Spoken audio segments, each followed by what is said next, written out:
Angelos ad pastores ait,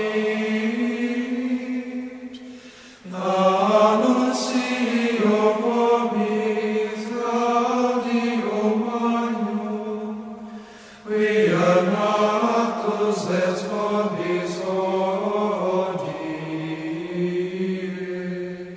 Salvator. Boa tarde aos meus alunos virtuais. Meu nome é professor Tiago Menta, sou historiador e preparei esse vídeo inicial para falar com vocês sobre a cultura medieval. Para eu falar de cultura medieval, eu tenho que conceituar, colocar o que significa a palavra cultura. Bom, cultura é tudo aquilo que nos remete a questões de costumes, de tradições, de como as pessoas vivem, o que elas pensam, como elas se vestem, o que elas comem, o que elas acreditam, onde elas vivem, quais são os valores delas. E no caso da cultura medieval, é uma cultura riquíssima, lembrando que a Idade Média ela começa no século V e dura, esse período da história vai até o século XV, onde a gente começa então a modernidade. Bom, a cultura medieval ela está relacionada à religiosidade, lembrando que a igreja, no caso da cultura medieval a que a gente está se referindo, é a Igreja Católica, a Igreja Romana, que se formou no século IV a partir de duas ações de dois imperadores romanos. Um foi Constantino I, que deu liberdade religiosa aos cristãos. E, mais ou menos uns 60 anos depois, o imperador Teodósio, que estabeleceu a religião cristã, o cristianismo, como religião oficial do Império Romano. Então, a cultura medieval ela se relaciona com a igreja. Por quê? Porque a Igreja Católica é a única instituição que sobreviveu à queda do Império Romano do Ocidente, com o final da Antiguidade. Agora, por que isso aconteceu?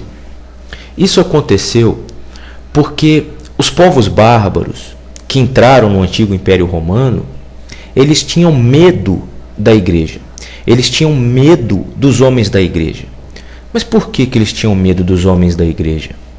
Porque na mentalidade deles, na cabeça deles, eles estariam lidando com algo sobrenatural. Então, eu não vou mexer com os deuses desses romanos. E deram liberdade. Os romanos, que eram ligados à igreja, se aproveitaram disso, reuniram os textos da antiguidade nas mãos deles. Não é à toa que os únicos que sabem ler e escrever na Idade Média são os homens ligados à igreja. E então a igreja, apesar da desestruturação do Império Romano e da sociedade europeia no final da antiguidade, a igreja é a única instituição que vai permanecer intacta. Ela vai permanecer como digamos assim, a única instituição que sobrevive a todo esse processo de fragmentação, de castelização, de ruralização que viveu a sociedade europeia com o fim do Império Romano, E aí vai passar alguns séculos até toda a Europa se reorganizar novamente. E isso vai durar mais ou menos uns 4, 5 séculos. E aí lá pelo século 9 e 10, a gente tem toda a sociedade europeia numa nova formatação, que é o que a gente conhece como feudalismo. E então a igreja sobreviveu a todo esse processo e ela se fortaleceu ainda mais. Se fortaleceu porque ela se tornou, durante esse período, a maior detentora de terras, de posse de terras de toda a Europa, de todo o mundo daquela época. 1/3 das terras europeias era de posse de homens da igreja. E isso é muito relevante, porque na Idade Média, no feudalismo, como não há mais moeda, como não há mais comércio, um comércio intenso, como não é uma sociedade urbana, a única riqueza que se tem nesse período, uma coisa como valor, como riqueza, é a terra. E a igreja concentra terras. Então, ela também tem poder econômico, ela também tem poder político. Não é à toa, são os homens da igreja que vão ungir com óleo os primeiros reis modernos.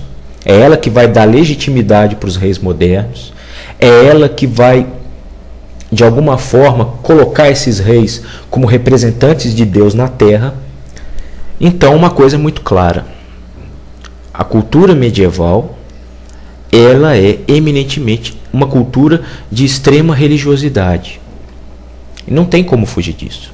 Então, a maneira como as pessoas pensam, as crenças, os valores, estão todos relacionados à igreja. E não só isso, a cultura material também.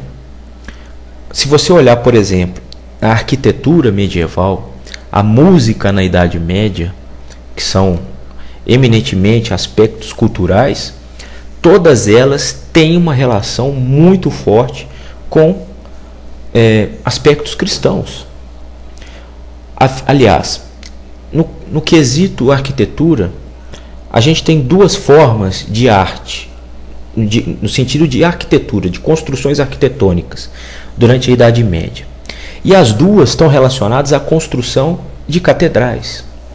Uma é o românico, porque está recuperando valores romanos. Então, o uso das abóbadas, ao invés de tetos, tetos retos, você tem as abóbadas, você tem o uso de colunas para sustentar o peso da construção, que eram aspectos utilizados lá na Roma Antiga. E depois o gótico, que depois vai ser recuperado lá no século XIX, mas ele vai surgir ali no século XI, século XII.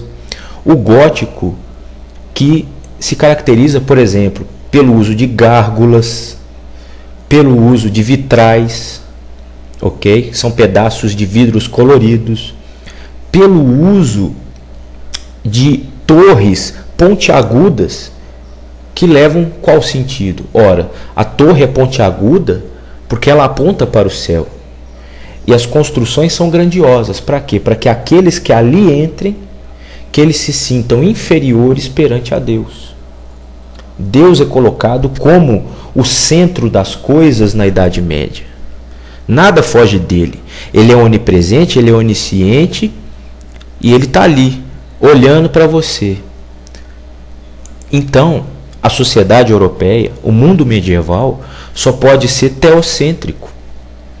Esse teocentrismo, nada mais a palavra, o que ela significa? Duas coisas. De um lado, teos, que significa Deus, e do outro, o centrismo, que nada mais é do que o centro das coisas. Então, tudo o que acontece na Idade Média, tudo é explicado, é entendido através de uma ação direta de Deus sobre as pessoas, sobre as coisas. Então, Ele é a razão de tudo. Ele, digamos assim, qualquer coisa ruim que aconteça é vontade dele. Qualquer problema, qualquer acidente natural é vontade dele. Qualquer sorte é vontade dele. Ele está atuando em tudo, tudo. E a igreja, obviamente, ela vai reforçar essa ideia e vai se apropriar muito bem disso em benefício próprio. A gente continua numa outra aula, ok?